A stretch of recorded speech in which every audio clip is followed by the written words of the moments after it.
Уважаемые пассажиры, это подкаст «Анна под поездом». Скорый поезд Сильвия Плат отправляется с первого пути. Желаем вам приятной поездки. Мы остановились на том, что Сильвию Плат летом 1953 года искал весь Бостон. Она написала записку матери. «Ушла на долгую прогулку. Завтра буду дома». Однако на деле наглоталась снотворного и забралась в подвал своего дома. Умирать. За те 3 дня, что ее искали, местные газеты выпустили более 200 публикаций о пропаже, поисках и, наконец, обнаружении Сильвии. Интересно, что, когда Плат умерла, будучи уже более известной, лишь немногие издания опубликовали новости о ее гибели. А в августе 1953-го газеты пестрили заголовками: «Пропала красивая девушка из Смита», «Организованы поиски девушки из Смит-колледжа». Поиски продолжались целый день, но найти студентку Смита не удалось. Пропавшая девушка из Смита найдена в собственном подвале. Смит и Плат стоят рядом не только в заголовках газет. Учеба там – важный этап в ее жизни. В Смит-колледже она училась 5 лет, а после выпуска даже работала в нем. Сейчас там хранится коллекция ее рукописей, фотографий и личных вещей. Со студенчества она полюбила нежно-розовую фирменную бумагу колледжа. Во время работы там Сильвия даже крала ее. Позже, переехав в Англию, она попросила знакомых отправить ей именно эту бумагу. По словам Плат, она помогала ей преодолевать писательские кризисы. Почти все стихи сборника «Ариэль» написаны на розовых листах. Наш поезд прибывает на станцию под стеклянным колпаком. Остановка Смит-колледж. Стоянка поезда 15 минут. Чтобы представить атмосферу Смита, немного поговорим об истории его создания. Колледж входит в группу 7 сестер. Ее образуют 7 учебных заведений для девушек на северо-востоке США. 5 из них до сих пор остаются исключительно женскими, в том числе и Смит. 7 сестер – ответ элитной группе мужских колледжей Лига Плюща. Сильвия боялась поступать в Смит. Она думала, что там будет много девушек из частных школ, и не знала, сможет ли конкурировать с ними. В начале первого курса Плат писала матери: «Я так счастлива, продолжаю повторять снова и снова. Я девушка из Смита». Учиться там было престижно, но дорого. Семья Плат была небогатой, но Сильвия получила стипендию. Плата за обучение и проживание в колледже составляла $1800. В переводе на сегодняшние деньги это примерно 21 тысяча долларов. Одаренным студентам колледж давал стипендии до $900. Получается, что даже поддержка Смита не могла полностью покрыть расходы. Но Сильвии удалось заполучить и вторую стипендию от известной писательницы и выпускницы Смита Олив Хиггинс Праути. Позже, когда Плат попадет в психиатрическую больницу, Праути покроет ее расходы на лечение. Они поддерживали общение до конца жизни Сильвии. Летом, перед поступлением, Плат устроилась работать на ферму, чтобы оплатить учебу в колледже. Ведь о стипендии от Праути она не могла и мечтать. Под впечатлением от работы она написала стихотворение «Горькая клубника». Вот отрывок из него в переводе Изабеллы Захаряевой. «Все утро на клубничном поле говорили о русских. На корточках между грядок мы это слушали. Слышали, как старшая группа сказала: бомбу бы на них сбросить. Слепни висели в воздухе, жужжали, жалили. Ягода становилась липкой и кислой. Мэри сказала медленно: друг у меня есть взрослый. Его призовут, если что, вдруг». Небесная высь голубела. 2 детей со смехом играли в траве в пятнашки. Перепрыгивали неуклюже через колеи на дороге. В полях загорелые люди пололи салат с сельдереем. Колледж открылся в 1875 году. Его основала София Смит, глухая и незамужняя богатая женщина. В 65 лет она получила большое наследство. Вначале она хотела пожертвовать деньги институту для глухих, но ее опередил другой меценат. Поэтому Смит решила создать женский колледж. Первый выпуск состоял из 14 студенток. Во времена Плат там училось уже около 3000 девушек. Дома, в которых живут ученицы, названы в честь выдающихся выпускниц, преподавателей или попечителей Смита. Может, однажды там появится и дом Плат. В каждом доме помимо жилых комнат была гостиная, столовая и кухня. На ужинах был дресс-код. Девушки надевали юбки или платья. Также в домах было много правил приема гостей мужского пола. Например, ни одному мужчине, кроме брата и отца, не разрешалось подниматься выше первого этажа. На последних курсах Сильвия жила в Лоуренс-хаус, доме для студенток-стипендиаток. Нэнси Хантерштайнер, соседка Сильвии, говорит, что там жили самые старательные студентки. Мы привносили даже в обычную деятельность дикое трудолюбие. Желание добиться успеха исходило от нас с такой силой, с какой могут пахнуть дешевые духи. Позже Нэнси издала книгу «Воспоминания о Сильвии». Другая студентка, Эллен Уэллет, также жившая в Лоуренсе, поделилась историями о традициях общежития.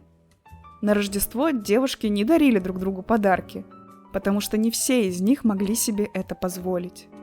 Вместо этого они дарили стихи. Каждая вытягивала имя из шляпы, а затем писала стихотворение попавшейся девушке. Эллен досталась Сильвии. Это ее напугало, ведь английский язык не был сильной стороной Эллен. Также она знала, что Плат пишет прекрасные стихи.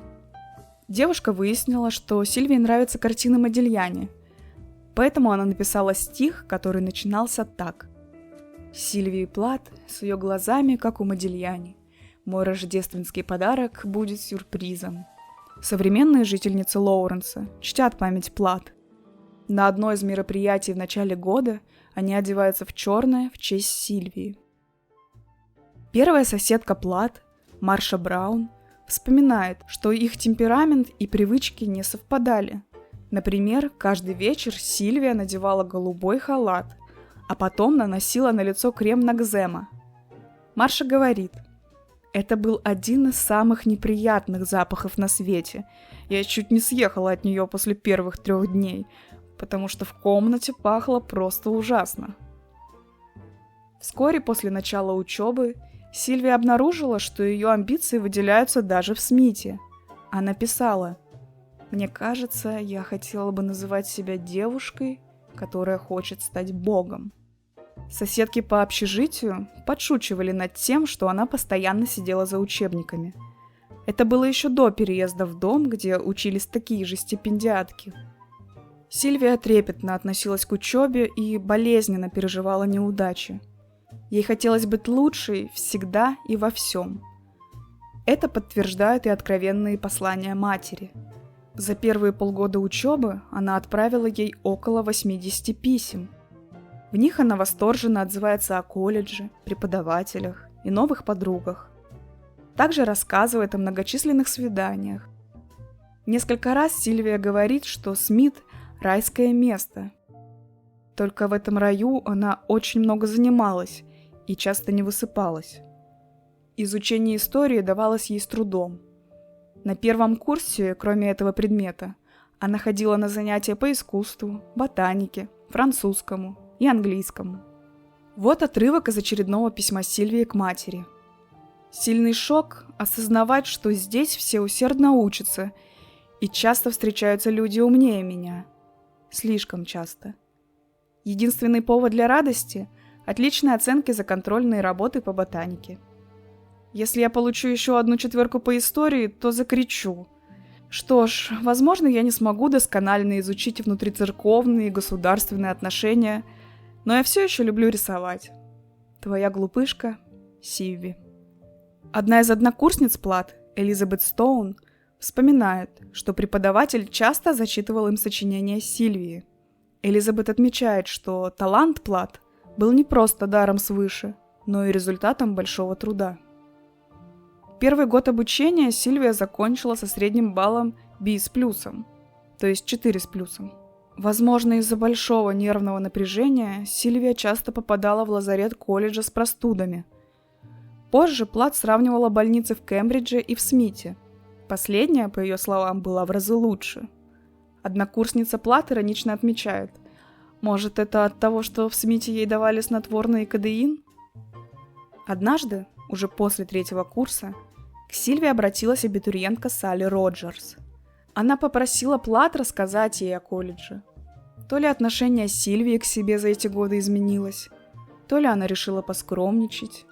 Но она пишет: «Я считаю себя обычной выпускницей средней школы, проявляющей большой интерес к английскому языку и людям». Говорит она это уже после прохождения стажировки в Нью-Йорке, большого количества публикаций в журналах и выигранных поэтических конкурсов. Сильвия описала Салли жизнь в Смите так: «Мои воспоминания связаны не столько с собраниями в часовне по средам, на которых присутствует 2000 девушек, сколько с послеобеденными посиделками за кофе, заседаниями арт-клуба в гостиной. Я уверена, что наш факультет один из лучших в стране. В афише колледжа всегда есть прекрасные концерты, выставки и конференции. Независимо от того, интересует ли тебя верховая езда, политика, игра в хоккей или еще что-нибудь». Однако в 50-е годы общество все еще требовало от женщин определенных обязательств. Одна из студенток вспоминает: «Сознательно или нет, нас воспитывали, чтобы мы были женами успешных мужчин. И в этом заключалась идея нашего образования. Вы могли поработать год или 2 после колледжа, но от вас ожидали, что вы выйдете замуж и родите детей. Ваша карьера была не так важна, как карьера мужа, но это была невысказанная прямо мысль.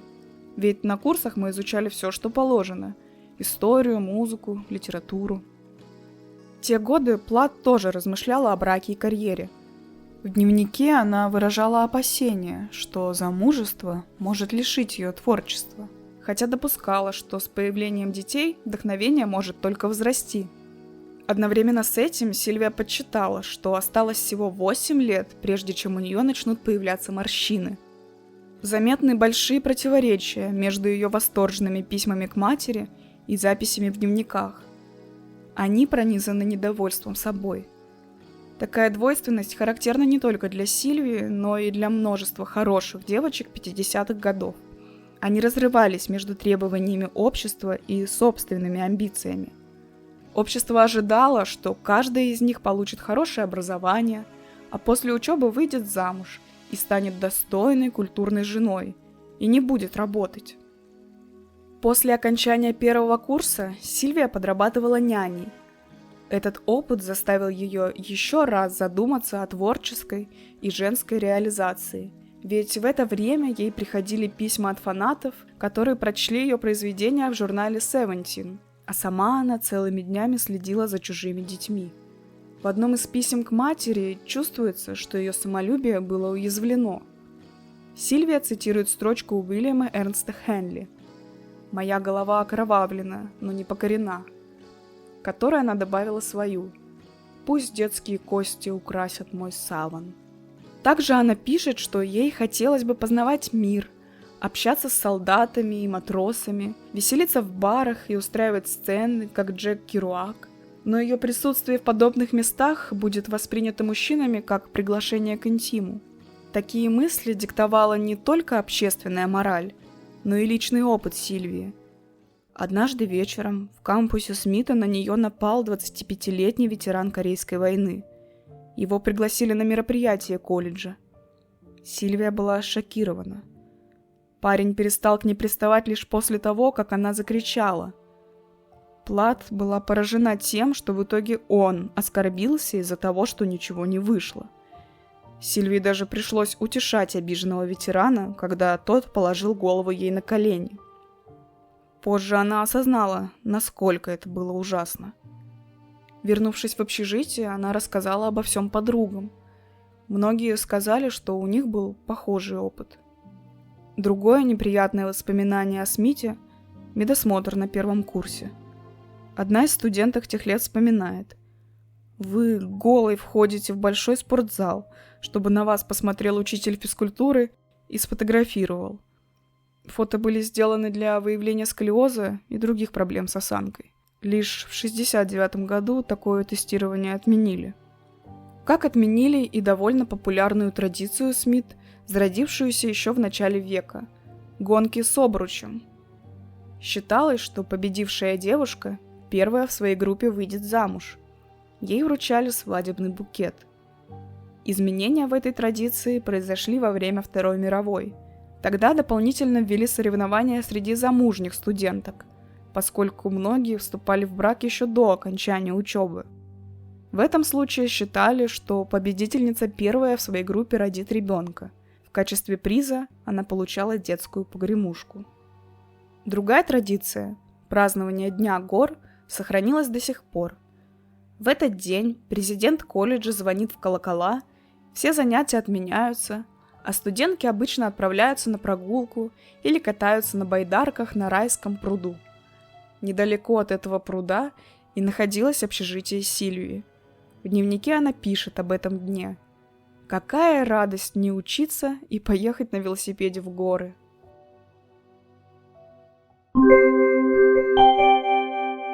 Остановка «Стеклянный колпак». Стоянка поезда 15 минут. От курса к курсу напряжение Сильвии, вызванное учебой, продолжало расти. На первом курсе она встречает подругу, Энн Давидов, с которой сохранит дружбу до конца жизни. Однако Энн отчислилась с первого курса, потому что чувствовала себя недостаточно умной для Смита. В письмах к матери Сильвия говорит, что переживает за подругу. Та поделилась с ней мыслями о суициде. Однако мама Плат предполагает, что дочь преувеличивала депрессивное настроение Энн, а эти слова были проекцией собственных мыслей Сильвии. Ее мать Аурелия также говорила, что в лексиконе дочери часто фигурировали два слова «всегда» и «никогда». В ее мыслях все было гиперболизировано, доводилось до крайности. Аурелия признавалась: «Я больше не встречала никого, кто достигал бы таких вершин радости и таких глубин абсолютного отчаяния». Постепенно Смит из райского места превращался в тюрьму. Сильвия презирала себя за то, что жалуется матери на жизнь и учебу. Плат считала, что ее суицидальные мысли связаны с эгоизмом и нежеланием брать ответственность за свою судьбу. На 3-м году обучения Сильвия написала матери, что курс по науке дается ей особенно тяжело. Плат, испугавшись, обращается к психиатру, но почему-то долгосрочный план лечения депрессии тогда не был разработан. Апогеем тяги к саморазрушению стал намеренный, по словам матери, перелом ноги на лыжном курорте. Сильвия и ее тогдашний парень Дик Нортон, прототип Бадди Уилларда из-под стеклянным колпаком, отправились кататься на лыжах. Несмотря на то, что Сильвия никогда раньше этим не занималась, она отказалась от инструктажа. Вот как сама Плат описывает эту ситуацию в романе. «Внутренний голос убеждал меня не быть идиоткой, спасать собственную шкуру, снять лыжи и пешком сойти вниз, хоронясь в тени растущих по склону елей. Мысль о том, что я могу разбиться насмерть, сформировалась во мне и бесстрастно произросла, как дерево или цветок. Подойдя к самому краю спуска, я вонзила наконечники палок в снег, оттолкнулась и пустилась в полет, который, как я понимала, мне не дано было прервать ни мастерством, ни предельным усилием воли. Отношения с мужчинами также беспокоили Плат, хотя проблем с поклонниками у нее никогда не было. Однако ей важно было чувствовать себя любимой и желанной. До свадьбы с Тедом Хьюзом у нее было несколько серьезных отношений и множество непродолжительных романов. Несмотря на это, зацикленность на поиске спутника жизни прослеживается в ее дневниках и письмах. Для окружающих она была звездой факультета, ее обожали профессора. Она писала для всех местных газет Массачусетса и СМИ колледжа. На 2-м курсе она выиграла 2 поэтических премии в Смите. Ее произведения оценили и на более высоком уровне. Стихи публиковались в Harper's. Она выиграла еще 1 премию Seventeen. Также она продала одно из самых своих известных стихотворений – любовную песню сумасшедшей девушки, журнала «Мадемуазель». Вскоре после этого она получила заветную телеграмму от этого издания. «Вы стали одной из победительниц конкурса. Приезжайте в Нью-Йорк на стажировку». «Мадемуазель» позиционировал себя как журнал для умных молодых женщин, а Сильвия называла его интеллектуальным журналом мод. В заявке на стажировку Сильвию попросили описать ее идеального мужа, задание в духе тех времен, и ее цели в жизни. Плат написала следующее. «Когда-нибудь у меня будет высокий, успешный муж. Мы будем много работать. У нас будут активные, умные друзья. Мы будем ходить на спектакли, концерты и выставки. Я смогу покупать все поэтические сборники и твидовые костюмы, какие захочу». Вот история другой девушки, попавшей на стажировку вместе с Сильвией. Она уже была замужем. Во время заполнения заявки супруг заглядывал ей через плечо и кричал: «Зачем тебе соревноваться с лучшими мозгами в стране? Почему бы тебе просто не помыть посуду?» Эта история хорошо иллюстрирует нравы тех лет. Перед тем, как отправиться в Нью-Йорк, Сильвия потратила $300 на новый гардероб, что в пересчете на сегодняшние деньги составляет около $4000. По ее словам, это больше, чем она потратила за весь первый курс. Стажировка рассматривалась как путевка в жизнь. Ударить в грязь лицом и плохо выглядеть было нельзя. Стажерок поселили в великолепном отеле «Барбизон» на Манхэттене. Правда, в романе он называется «Амазон».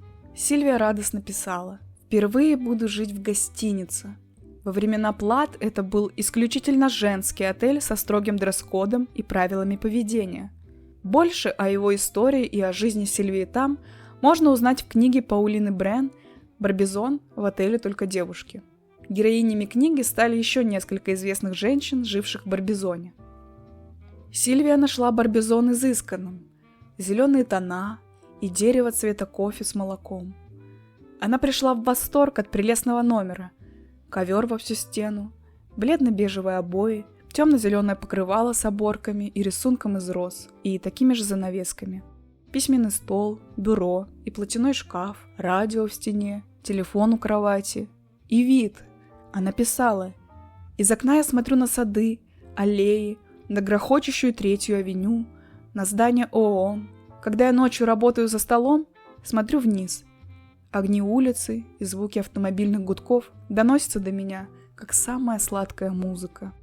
Своими впечатлениями о начале стажировки Сильвия поделилась с братом Уорреном, который недавно получил стипендию в Гарварде. Да, он тоже пошел в сестру. О такой возможности быть среди 20 победительниц со всей страны можно только мечтать. Чувствую себя Золушкой, чья фея крестная только что выскочила из почтового ящика и спросила: «Чего желаешь первым делом?» Ну и я ответила: «Нью-Йорк». Все действительно начиналось как в сказке. Сильвию быстро стали называть одной из самых лучших стажерок. Сначала она посчитала за честь, что ее выбрали ассистенткой главного редактора мадемуазель Сирили Абельс, жесткой и требовательной женщины. Но на деле это означало, что ее нагрузка была в разы больше, чем у других. В то время как остальные девушки ходили на показы мод, в галереи и на балет, Сильвия писала статьи, помогала редактировать журнал и переписывалась с авторами. Плат возвращалась в Барбизон измотанной. Она действительно была Золушкой, но до встречи с принцем. Сильвия усердно работала, пока другие веселились. В романе она пишет: «А ведь предполагалось, что я являюсь предметом зависти для тысяч и тысяч точно таких же, как я, студенток колледжей по всей Америке, которым больше всего на свете хотелось бы разгуливать в точно таких же фирменных кожаных туфлях, что я приобрела себе однажды в обеденный час в Блумингдейле. Поглядите-ка, какие чудеса случаются в этой стране», — сказали бы люди. Девица, до 19 лет жившая в каком-то захолустном городишке и настолько бедная, что даже не может позволить себе подписаться на журнал, внезапно получает стипендию на обучение в колледже, а потом одну премию, другую премию. И вот уже шикует в Нью-Йорке, как в салоне собственной машины. Только я не шиковала, даже в собственном представлении. Я просто моталась из гостиницы в офис, из офиса на какую-нибудь вечеринку, а с вечеринки в гостиницу, и на утро опять в офис, строго по расписанию, как троллейбус. С июньских событий в Нью-Йорке и начинается роман «Под стеклянным колпаком». Вот его первые строчки. Стояло какое-то сумасшедшее жаркое лето. То самое, когда отправили на электрический стул чету Розенбергов, и я сама не понимала, что делаю в Нью-Йорке. Дело в том, что во время стажировки Сильвия эмоционально переживала казнь супружеской пары Розенбергов, осужденных за шпионаж против США в пользу Советского Союза. Вот отрывок из романа об этом. Я чувствовала, что-то со мной этим летом неладно, потому что я и думать-то могла только о Розенбергах. Да еще о том, как глупо с моей стороны было накупать все эти неудобные дорогие наряды, висящие, как сушеные рыбы у меня в шкафу. Да еще о том, как все жалкие победы, которых я с таким воодушевлением добивалась и добивалась в колледже, превратились в сущее ничто посреди мраморных и застекленных фронтонов Мэдисон-авеню. В последний вечер пребывания в Барбизоне она выбросила с крыши всю свою одежду, включая новые дорогие вещи, символизируя тем самым отказ от индустрии моды. Это была настолько импульсивная идея, что ей пришлось одолжить вещи для отъезда домой у другой стажерки. Сильвия намеренно выбрала максимально простую одежду: белую крестьянскую блузу с рюшами и зеленую юбку в традиционном немецком стиле. В этом наряде и в депрессивном настроении Сильвия возвращается домой к матери. В романе Плат пишет: «Я все еще была в белой блузке и в зеленой юбке колоколом, вымененных у Бетси. Сейчас они несколько обтрепались. Возможно, потому что за 3 недели, проведенные дома, я их ни разу не стирала. Пропотевшая хлопчатобумажная ткань пахла кисловато, но не без приятности. И все эти 3 недели я ни разу не мыла голову, и уже 7 ночей не спала. Голову я не мыла и одежду не стирала, потому что и то, и другое казалось мне совершенно бессмысленным». Депрессивные настроения Сильвии усугубились, потому что ее не взяли на писательские курсы в Гарвард. Позже их руководитель скажет, что посчитал Плат слишком талантливой. Это усилило ее неуверенность в себе. Первый такой удар Сильвия получила еще весной от известного поэта Уинстона Одена, которому не понравились ее стихи. Они показались ему слишком гладкими. Реакция Плат может показаться чересчур острой, если не брать во внимание то, что происходило в ее жизни ранее. В это время она расстается со своим парнем, студентом-медиком Диком Нортоном. Отношения с ним длились около 2 лет, и дело шло к свадьбе. Однако Сильвия хотела быть писательницей и была не готова к роли жены врача, подчиненной интересам мужа. Также Сильвии было тяжело вдруг оказаться в ситуации, когда у нее не было обязанностей. Ни учебы, ни курсов, ни работы. Мать Сильвии вспоминает: она не могла ни на чем сосредоточиться, не могла читать и спать. Она была уже не той девушкой, которая уезжала в Нью-Йорк. Единственное, что она прочла за лето – аномальная психология Фрейда. Сильвия обнаружила у себя всевозможные симптомы. Она боялась стать обузой для семьи на всю жизнь. Однажды утром ее мать Аурелия заметила на ногах дочери порезы. Сильвия призналась, что думала о самоубийстве и резала себя, чтобы проверить, хватит ли у нее смелости. Также она сказала: «Мама, мир так прогнил. Я хочу умереть. Давай умрем вместе». Аурелия отвела Сильвию к психиатру, который назначил Плат электрошоковую терапию. В 50-е лечение током было более распространено и, как правило, проводилось без анестезии. Это было крайне болезненно, ужасно и пугающе. Свои впечатления от такого сеанса она описала в стихотворении «Подвешенный». «За волосы меня схватил какой-то бог, и я в его разрядах синих дымлюсь, как пророк под солнцем пустыни». Сильвия стала всерьез думать о суициде. В романе она описывает свою попытку утопиться в океане. Плат заплыла как можно дальше, но у нее сработал инстинкт самосохранения. Тогда в ее голове созрел другой план. 24 августа она достала снотворное из сейфа матери, оставила записку о том, что отправилась на длинную прогулку и забралась в подпол дома. Там она выпила 40 таблеток. Вечером того же дня Аурелия заявила о пропаже дочери, а на следующее утро обнаружила, что пропали и таблетки. Полиция начала расследование. 100 добровольцев прочесывали местность в поисках Сильвии, но никто не догадывался, что она находится в собственном доме. Через 2 дня брат Сильвии Уоррен услышал стоны из подвала. Плат спасло огромное количество принятых таблеток, ее попросту вырвало. Также она сильно поцарапала лицо о бетон. Возможно, это произошло при бессознательных попытках выбраться, поэтому на всю жизнь у нее остался шрам под правым глазом. В больнице одна из медсестер объявила ее скорее мертвой, чем живой. Плат была в полубессознательном состоянии, с порезами, синяками и инфекцией, из-за которой она временно потеряла зрение на правый глаз. Как только Сильвия увидела свою мать, вбежавшую в больничную палату, она тут же простонала: «О, нет». Также она сказала: «Это был мой последний акт любви». Жить она все еще не хотела. Ее продолжала одолевать бессонница. На короткое время Сильвия попала в обычную психиатрическую клинику. Но Аурелия написала о Лив Хиггинс-Прауте, спонсорше Плат из Смита.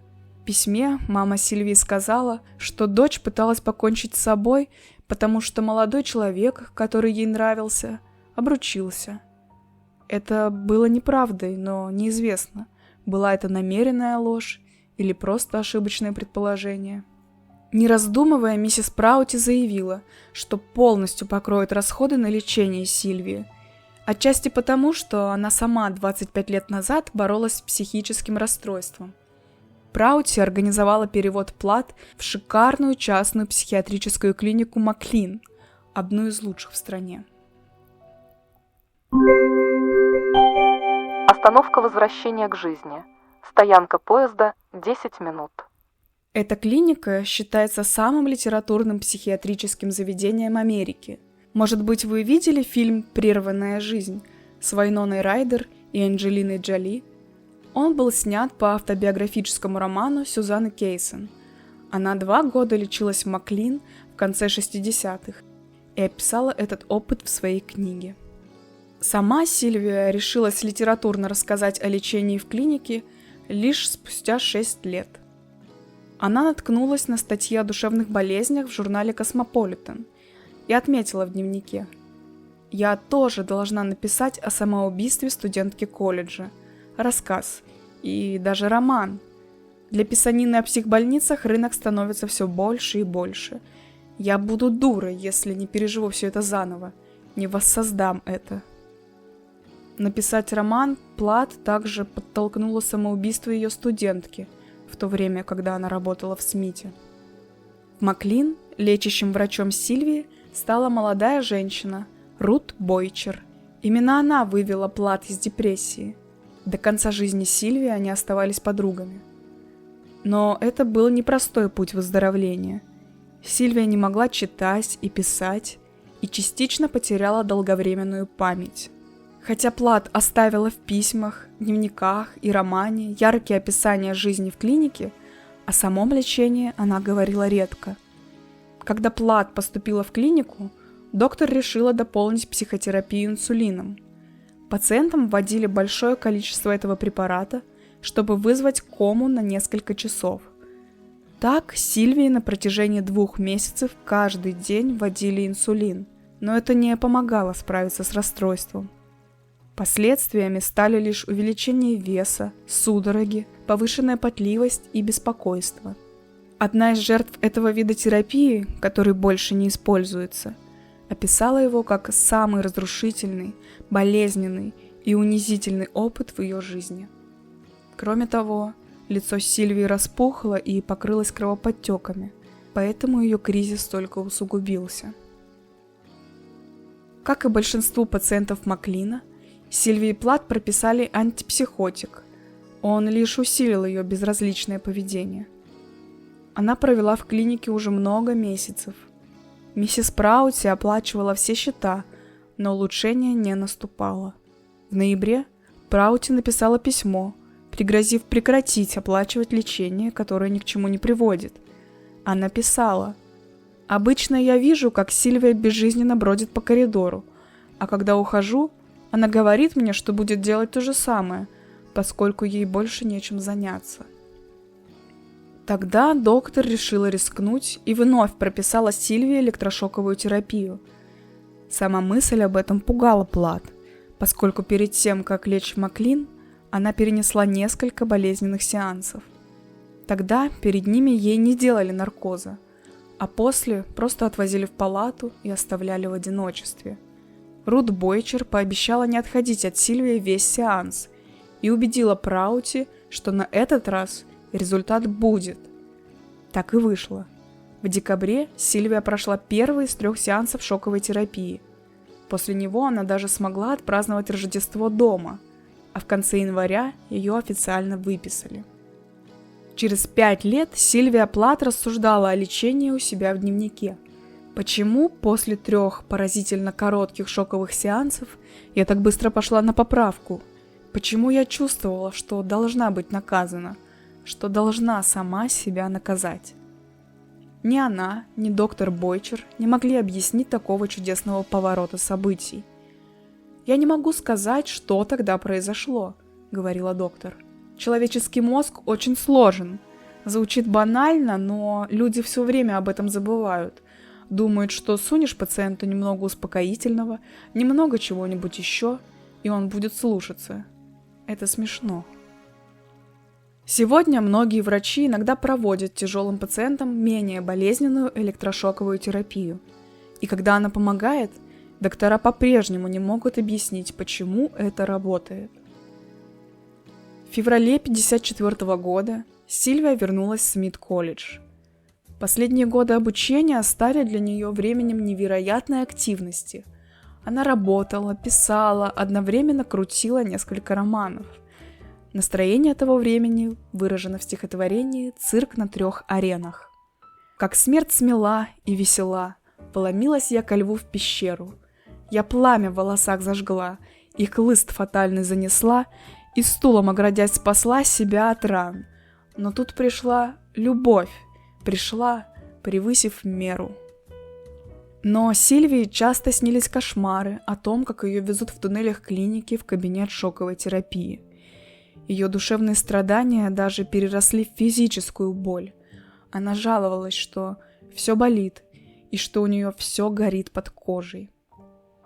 Мэрилин Мартин, выпускница Смита, вспоминает, что стены словно шептали: «Сильвия вернулась! Сильвия вернулась!». По ее словам, вы не могли жить в Лоренс-хаусе и не слышать о попытке самоубийства Плат. Однако за пределами общежития то, что случилось с Сильвией, было предметом сплетен. Многие думали, что Плат родила ребенка, ведь чаще всего девушки из Смита прерывали учебу из-за нежелательной беременности. В 1955 году Сильвия оканчивает Смит. Темой дипломной работы стал Достоевский. Она изучала мотив двойников в его произведениях. Также на занятиях по русской литературе студентки изучали Толстого и Тургенева. Достоевский оказал влияние на творчество Плат. Это можно заметить в романе «Под стеклянным колпаком». Двойник главной героини Эстер – Джоан Джиллинг. Она была из того же города, что Эстер, раньше встречалась с ее парнем и училась в колледже на курс старше. Вновь с Джоан они увидятся уже в психиатрической клинике. Однако двойнику не удается справиться с болезнью. Через этого персонажа Плат показывает альтернативную сюжетную линию главной героини. В своем дипломе Плат задается вопросом, имеет ли Галяткин, главный герой двойника Достоевского, настоящее альтер-эго, или это просто проекция его воображения. Идея двойника очаровывала Плат на протяжении всей жизни.